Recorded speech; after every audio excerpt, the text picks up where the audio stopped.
So here we go. No chalk. Just coming up. Gonna hit the cube on. I want to use no chalk because I want to see if the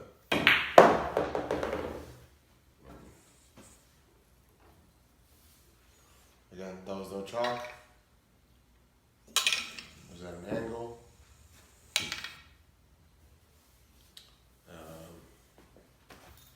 They have wax on them. They're shiny, super shiny. Again, no wax.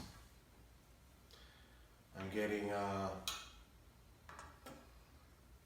backspin on the ball.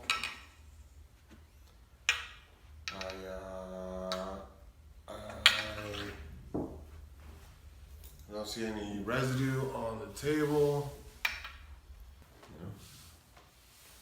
Let's try a straight in stop shot.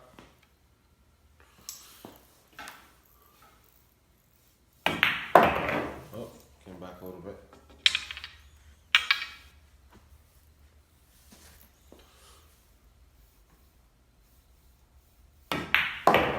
Yeah, I mean, I see absolutely nothing wrong with using wax.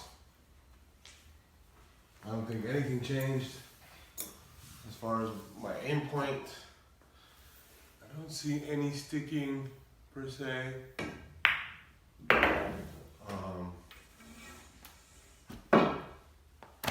Looks fine to me.